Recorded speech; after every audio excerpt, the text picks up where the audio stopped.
On en parle beaucoup, parfois en bien, souvent en mal. Clairement Donald Trump. Non, je parle de la mondialisation. Et pelaille.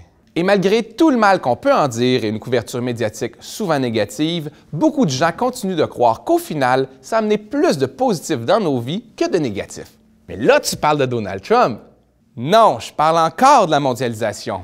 OK. Fait que c'est une bonne chose ou c'est une mauvaise chose? Réponse courte, ça dépend pour qui. Pour la réponse longue, bienvenue à Vérité et Conséquences.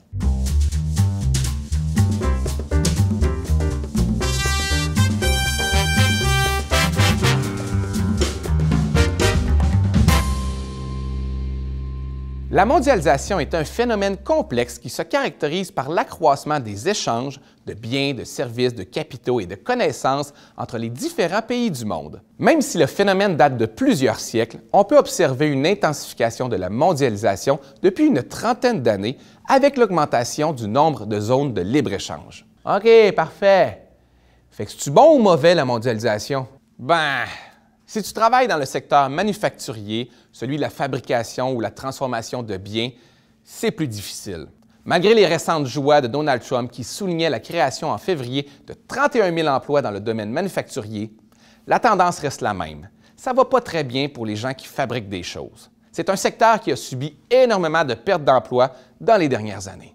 Ouais, mais Trump, il va changer ça parce que lui, il se bat pour le vrai monde. Oui et non. Parce que les mesures protectionnistes de Donald Trump pourraient mener au contraire à des centaines de milliers de pertes d'emplois. Parce que la mondialisation, c'est complexe. Oui, ça tu l'as déjà dit. Oui, mais prenons l'exemple de Bush en 2002 qui avait lui aussi imposé des tarifs sur l'acier. Selon les études, plutôt que de sauver des emplois, ça avait mené à 200 000 pertes d'emplois. En 2009, Obama avait lui aussi imposé des tarifs, cette fois sur les pneus, et avait réussi à protéger 1 200 emplois, mais ce sont 3 700 emplois dans d'autres secteurs qui ont été perdus. Parce que, je le répète, la mondialisation, c'est complexe. On l'a compris, ça. Mais qui gagne dans tout ça, là? Eh bien, s'il y a des usines qui ferment, en contrepartie, il y a des laboratoires de recherche qui ouvrent et des services marketing et financiers qui prennent de l'expansion.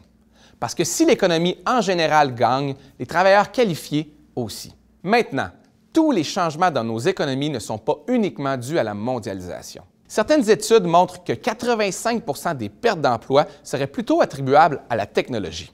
Prenons le secteur automobile. Dans les années 90, un travailleur pouvait voir défiler devant lui 13 voitures par jour sur une chaîne de montage. Aujourd'hui, c'est 18 voitures. Et ça veut dire qu'on peut aujourd'hui faire beaucoup plus de choses avec beaucoup moins de travailleurs. Selon certains chercheurs, c'est près de la moitié des métiers qu'on connaît aujourd'hui qui risquent de ne plus exister très bientôt. Que ce soit les chauffeurs de camions, de taxis, employés de banque ou assembleurs dans des usines.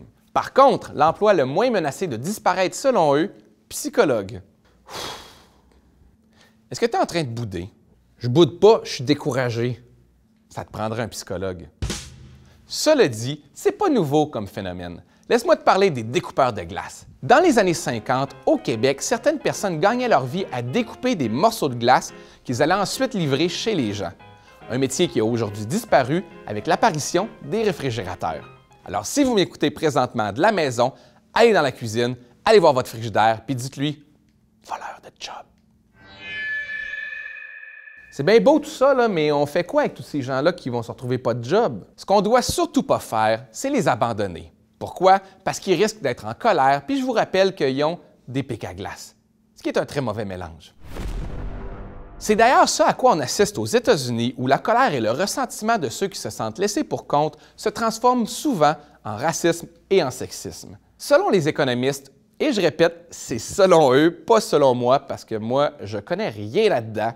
Alors, selon les économistes, la mondialisation peut être bénéfique à tout le monde si et seulement si les gagnants compensent les perdants. Puis comment ils vont faire ça selon toi? Bien, ça nous prend des meilleures politiques de redistribution de richesses et un filet social. Parce que si globalement l'économie des pays bénéficie de la mondialisation, elle peut aussi augmenter les inégalités de richesse dans ces mêmes pays. Et les inégalités de richesse génèrent de la criminalité, de la violence, puis bien des problèmes sociaux. OK, mais en attendant que le gouvernement fasse de quoi, là, c'est quoi la solution pour le vrai monde? La solution, l'éducation. Il est assez difficile de croire qu'on puisse retourner en arrière. Il faut donc se tourner vers des emplois que ni les Chinois ni les robots peuvent faire.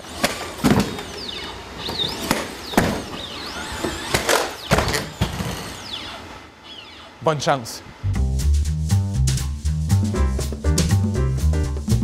Hey, j'ai peut-être trouvé une meilleure solution!